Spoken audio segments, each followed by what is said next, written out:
الحمد لله إن الحمد لله نحمده ونستعينه ونستغفره ونعوذ بالله من شرور أنفسنا ومن سيئات أعمالنا من يهده الله فلا مضل له ومن يضلل فلا هادي له وأشهد أن لا إله إلا الله وحده لا شريك له وأشهد أن محمدا عبده ورسوله صلى الله عليه وسلم أما بعد فأعوذ بالله السميع العليم من الشيطان الرجيم ألا بذكر الله تطمئن القلوب سامعین و ناظرین،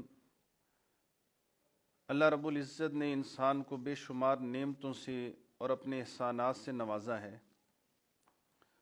ان نعمتوں اور احسانات میں سے ایک بہت بڑا احسان اور نعمت انسان کا دل ہے۔ رسول اللہ صلی اللہ علیہ وسلم کا ارشاد گرامی ہے، آپ نے فرمایا انسان کے دل کے اندر، انسان کے جسم کے اندر ایک لوتھڑا ہے، اگر وہ صحیح ہو جائے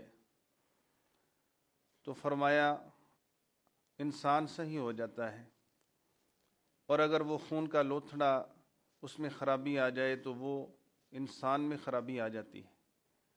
صحابہ نے پوچھا اللہ کے رسول صلی اللہ علیہ وسلم وہ کون سی چیز ہے؟ تو فرمایا وہی القلب، وہ انسان کا دل ہے۔ میرے عزیز بھائیوں، انسان کا دل اتنا زیادہ روحانی زندگی کے لیے بھی اہم ہے جتنا جسمانی زندگی کے لیے اہم ہے۔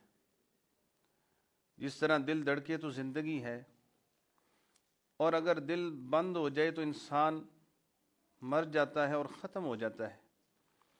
اسی طرح روحانی زندگی کے لیے، جو آخرت کی زندگی ہے، اس کے لیے دل کا بیدار رہنا، دل کا صاف ستھرا ہونا بہت ضروری ہے۔ اور دل تو ویسے بھی اللہ تعالیٰ کی نظر کا مرکز ہے۔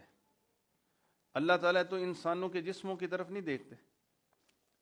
آپ کا فرمان ہے ان اللہ لا ينظر الى صورکم واموالکم، اللہ تمہاری صورتوں اور مال کی طرف نہیں دیکھتا، اللہ تعالیٰ تو تمہارے دلوں کی طرف دیکھتا ہے، تمہارے اعمال کی طرف دیکھتا ہے۔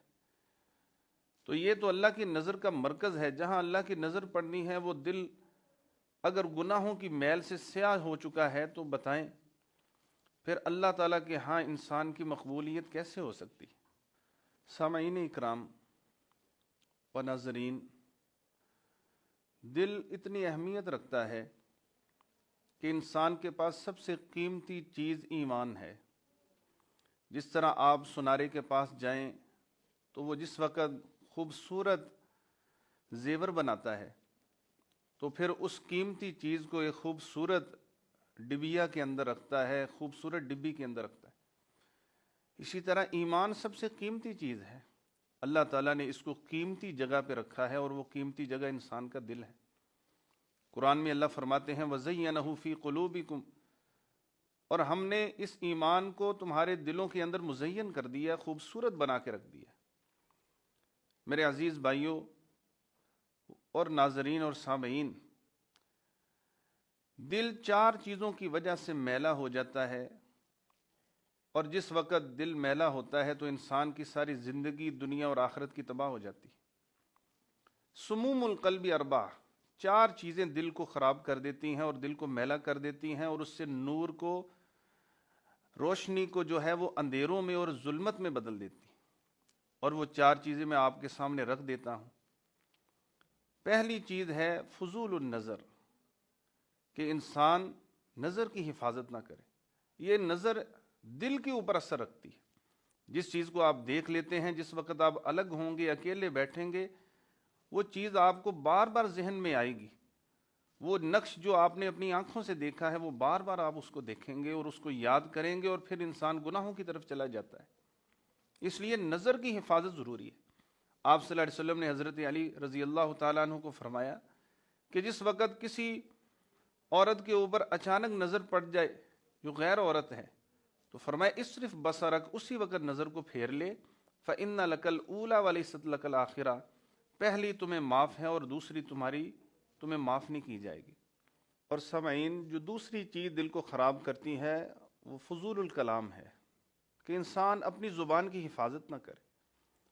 جو انسان اپنی زبان کی حفاظت نہیں کرتا، جھوٹ، غیبت، چغلی، کسی کی عزت اچھالنا، تو وہ انسان کا دل میلا ہو جاتا ہے، دن بدن انسان کا دل سیاہ ہو جاتا ہے۔ اسی لیے پیارے نبی صلی اللہ علیہ وسلم نے فرمایا جو بندہ مجھے دو چیزوں کی ضمانت دے میں اسے جنت کی ضمانت دیتا ہوں۔ ایک ہے اپنی عزت و شرمگاہ کی حفاظت کی، اور دوسرا زبان کی حفاظت کی، اور تیسری چیز جو انسان کے دل کو سیاہی میں بدل دیتی ہے اور اللہ کی روشنی اور نور کو چھین لیتی ہے دلوں سے، اور دل خوبصورت ہونے کی بجائے سخت ہو جاتا ہے، پتھر ہو جاتا ہے، پتھر کی سل بن جاتا ہے، وہ تیسری چیز ہے فضول المخالطہ، بری مجلس میں بیٹھنا، برے لوگوں کو اپنا دوست اور یار بنانا۔ پیارے نبی صلی اللہ علیہ وسلم نے فرمایا وَلَا تُصَاحِبْ إِلَّا مُؤْمِنًا، تمہارا ساتھی اور دوست، تمہارا ہم جولی اور تم سے ملنے گلنے والا جس کے ساتھ تم اٹھتے بیٹھتے اور دوست ہے جس کی مجلس میں بیٹھتے ہو، فرمایا وہ تمہارا مومن ہونا چاہیے۔ اچھے لوگ، اچھی جو ہے نا جی وہ مجلس جو ہے وہ اچھی طرف لے کے جاتی ہے، دین کی طرف۔ آپ صلی اللہ علیہ وسلم نے مثال بھی دی ہے، فرمایا اچھی مجلس کی مثال ایک کستوری بیچنے والا اور خوشبو بیچنے والا۔ اگر خوشبو لے نہیں سکتے لیکن پھر بھی وہ خوشبو تو تمہیں اس کے پاس بیٹھنے سے پہنچے گی۔ اور فرمایا بری مجلس کی مثال ایسے جیسے کوئی بٹھی جلا کے بیٹھا ہوا، جس طرح بٹھی والے کے پاس آدمی بیٹھتا ہے، گرم ہوا پہنچتی ہے، کوئی انگارہ آپ کے کپڑے کو بھی جلسا سکتا ہے۔ تو بری مجلس سے بچیں، یہ انسان کے دل کو پتھر کر دیتی ہے، اور قرآن حدیث اللہ رسول کی بات کوئی اثر نہیں کرتی، کوئی زلزلہ اثر نہیں کرتا، کوئی اللہ کی آفت، کوئی عبرت، کوئی جنازے، کوئی قبر، کوئی انسان کے دل پہ اثر نہیں کرتی۔ اور چوتھی اور آخری چیز جو انسان کے دل کو سخت کر دیتی ہے، اللہ ہمیں اس سے بچائے، وہ ہے فضول الطعام۔ انسان اپنے پیٹ کو بھرتا جائے کھانے سے، بہت زیادہ کھانا کھانا بھی انسان کے اندر سستی پیدا کرتا ہے، انسان کے دل کو سخت کر دیتا ہے، اور انسان اپنے اعمال سے دور ہو جاتا ہے۔ نبی اکرم صلی اللہ علیہ وسلم نے فرمایا مومن آدمی کے لیے چند لقمے کافی ہیں، یقیمنا صلبہ، جو اس کی کمر کو سیدھا کر دے۔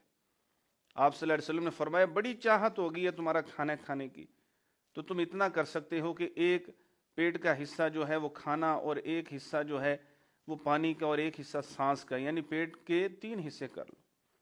نبی اکرم صلی اللہ علیہ وسلم کے بارے میں حضرت عائشہ رضی اللہ عنہ فرماتی ہیں کبھی بھی نبی صلی اللہ علیہ وسلم نے پیٹ بھر کے کھانا نہیں کھایا۔ دنیا کے اندر جتنے لوگ کام کرنے والے ہیں اور جن کے نام موجود ہیں اور جنہوں نے دنیا کے تختے اور تاریخ پہ نام لکھے، آپ ان کی ہسٹری پڑھ کے دیکھ لیں، ان کی غذائی معمولات کو دیکھ لیں، انتہائی کم اور تھوڑے۔